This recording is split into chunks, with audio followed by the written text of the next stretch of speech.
Olá, boa noite. Neste trabalho vamos apresentar um pouco sobre o projeto de criação de uma indústria de tintas imobiliárias para a disciplina de Projetos em Química Tecnológica 2, ministrada pelo professor Gabriel Tatti. O grupo é composto por Ana Flávia, Carolina, Luísa, Marcela e Simonton.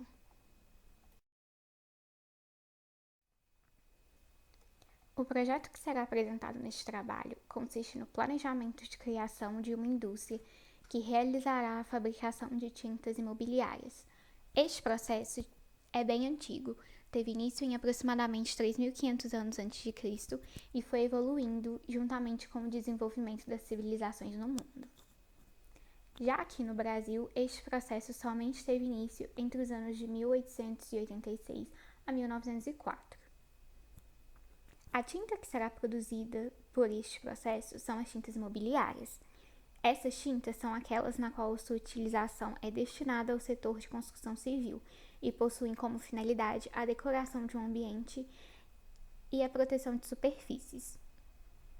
Por definição, uma tinta é uma mistura estável contendo uma parte sólida em um componente volátil, gerando uma película aderente.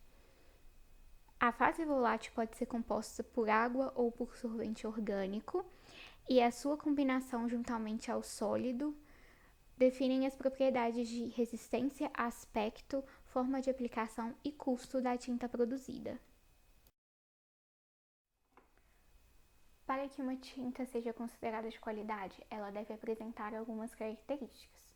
Uma boa tinta deve apresentar alta estabilidade, de forma em que não haja sedimentação, empedramentos ou coagulações de sua composição, uma boa aplicabilidade e uniformidade, de forma a promover a facilidade no espalhamento da tinta em uma superfície.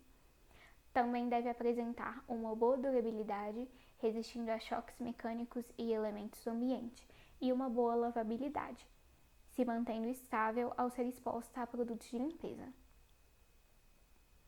Também devem possuir espessura e nivelamentos adequados, de forma a ocultar a característica inicial da superfície a ser pintada, não deixando marcas referentes à sua aplicação. E, por fim, devem apresentar um bom rendimento, um período de secagem eficiente e o brilho adequado ao gosto do consumidor. As tintas possuem em sua composição substâncias denominadas resinas, solventes, pigmentos, aditivos e cargas.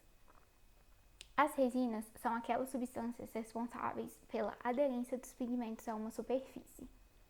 Os solventes são aqueles responsáveis pela solubilização dessa resina, de forma a reduzir a viscosidade do produto final, facilitando a sua aplicação.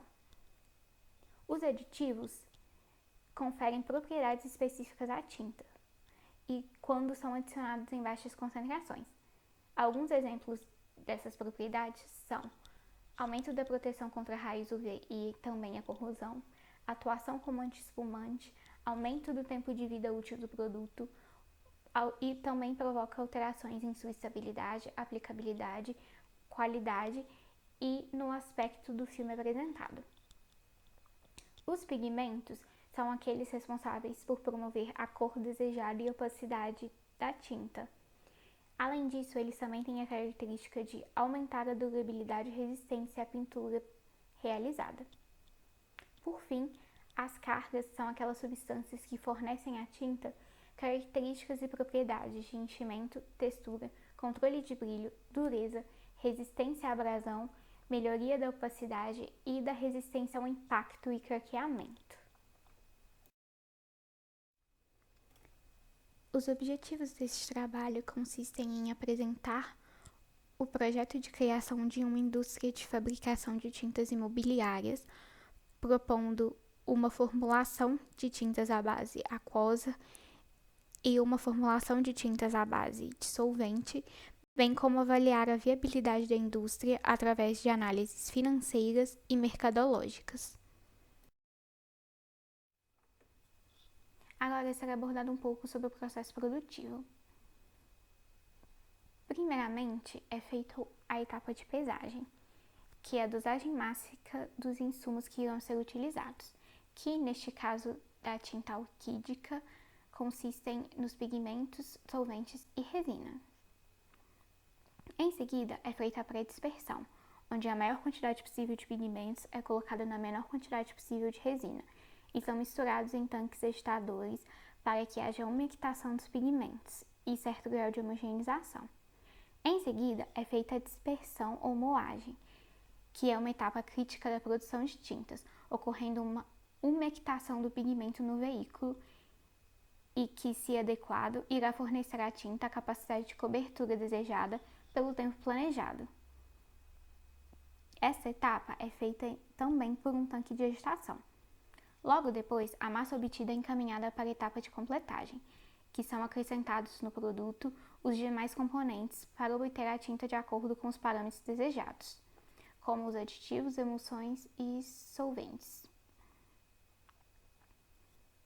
Com isso, o produto já é considerado pronto e vai para o controle de qualidade, onde se realiza os testes de comparação de parâmetros com lote de referência, tais como o teor de pigmentos, coloração, grau de dispersão, poder de cobertura e etc. Logo depois, a tinta segue para o processo de filtração, feita por filtros industriais, com o intuito de retirar resíduos indesejáveis, como sujeira, resíduos de metais e restos de materiais. Por fim, é feito o invase com auxílio de dosador automático e uma alimentadora de tampas pneumáticas. Como vocês podem ver, o processo produtivo para a tinta de base aquosa é o mesmo. A única parte que sofre alterações é a segunda etapa, referente à pré-dispersão em tanques com agitação, onde, neste caso, ocorre a utilização da água como solvente juntamente com emulsões. Neste tópico será abordado um pouco sobre o plano de negócios elaborado para o projeto. O modelo de plano de negócio utilizado foi o Canvas. O Canvas é um modelo criado com o objetivo de auxiliar na elaboração de modelos de negócios, promovendo assim uma facilidade de compreender o conteúdo do empreendimento com uma visualização mais acessível. Como vocês podem ver, temos no slide 9 fatores essenciais de um empreendimento, que são representados em cada bloco. Eles são parcerias chaves, que envolvem, por exemplo, fornecedores, distribuidores de uma indústria.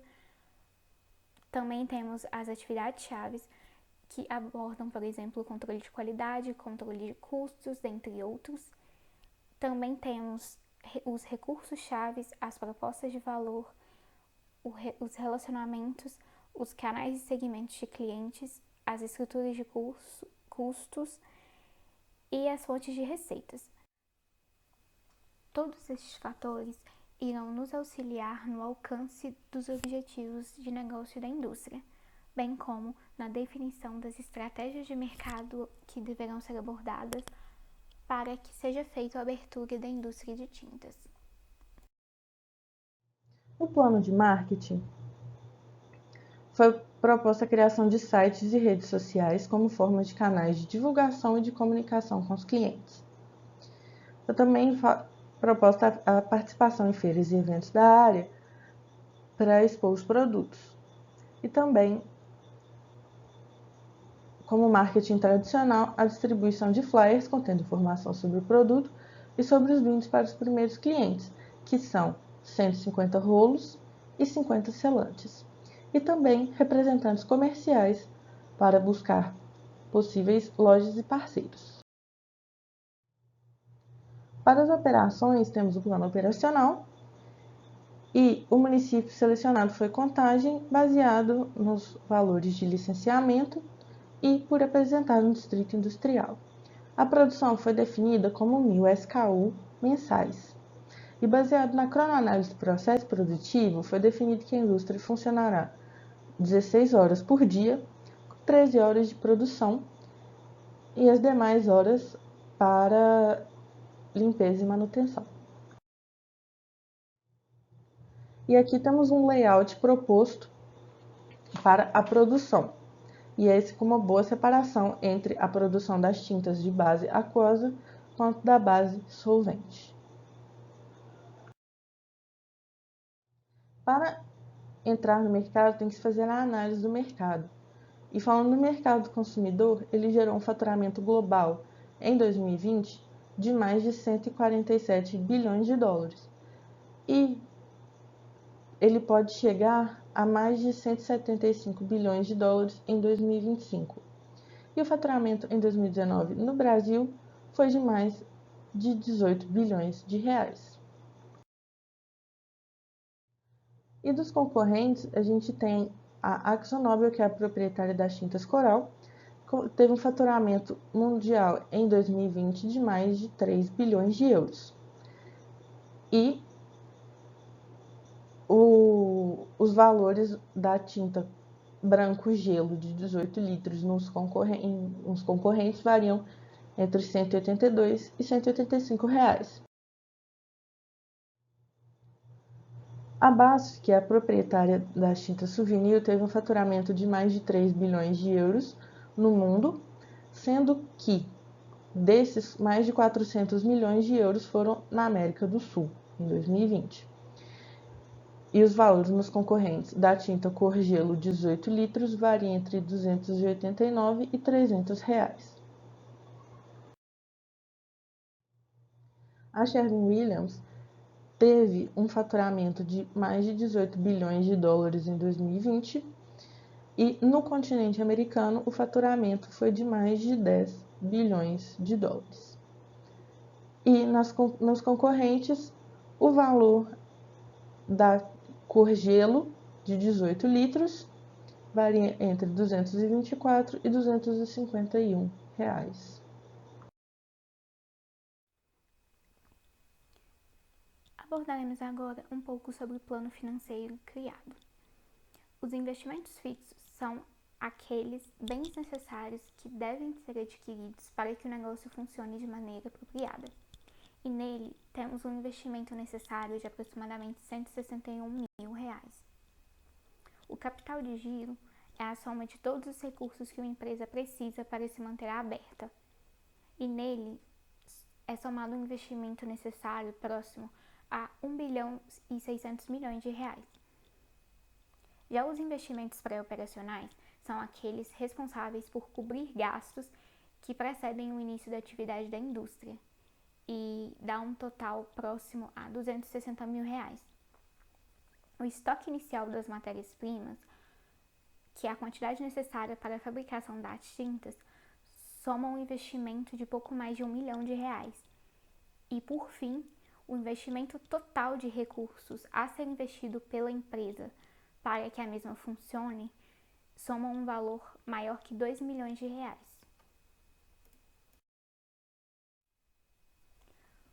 Os custos dos produtos necessários para a produção das tintas, tanto de base alquídicas quanto de base aquosa, somam um valor total próximo a 670 mil.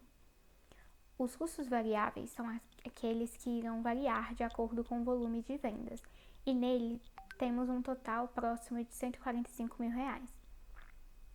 Os custos com depreciação são aqueles custos referentes às perdas dos valores de um bem, como um desgaste natural de um equipamento, e seu valor anual está próximo de 18 mil reais.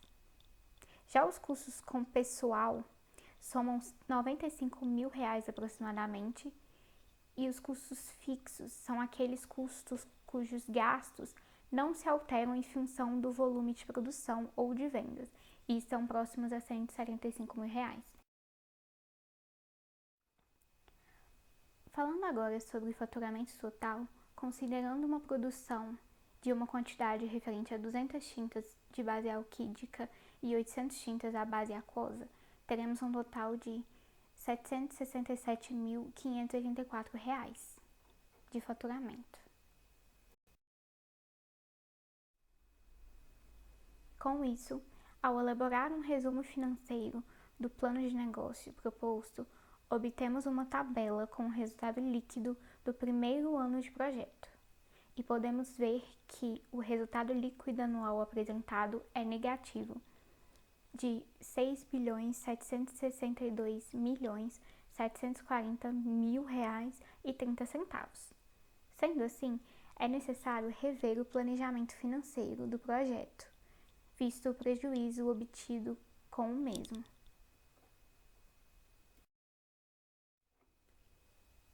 Agora estarei abordando um pouco sobre a construção de cenários realizada para o nosso projeto. A construção de cenários é uma ferramenta que utiliza resultados alternativos para analisar a variabilidade de retornos do negócio em relação a mudanças de resultados fundamentais.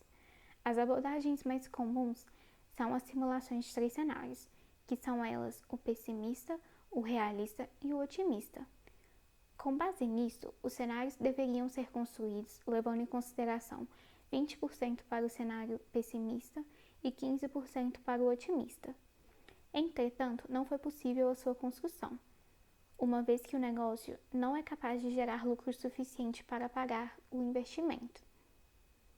Portanto, teríamos que avaliar essa margem de contribuição, pois ela é negativa, sendo menos 56% do cenário otimista e menos 113% do cenário pessimista. Para contornar a margem de contribuição negativa, é necessário ajustar alguns parâmetros. Então, como demonstrado no slide, a gente trouxe algumas prováveis soluções para este problema. Como, por exemplo, reavaliar as taxas de juros e os investimentos, trabalhar com prospecção de clientes, promover descontos diferenciados para clientes atuais, otimizar o fluxo de distribuição de materiais, realizar política de monitoramento de concorrentes, melhorar o pós-venda, buscar melhores parcerias e avaliar o custo-benefício das relações, monitorar as decisões e as iniciativas dos funcionários na intenção de minimizar os erros, treinar e capacitar estes mesmos funcionários seguindo as características e necessidades da indústria. Podemos perceber, conforme foi apresentado, que o projeto possui uma boa viabilidade técnica, visto que o seu processo produtivo pode ser facilmente implementado em uma indústria. Porém, na análise financeira, o projeto apresentou um valor de despesa superior a seu faturamento mensal, indicando que não haverá retorno dos investimentos realizados na indústria. Consequentemente, apesar da boa viabilidade técnica, o projeto não apresenta boa viabilidade financeira, sendo necessário o replanejamento financeiro do projeto para que ele possa ser viavelmente implementado no mercado. Muito obrigada pela atenção e essas foram as referências utilizadas.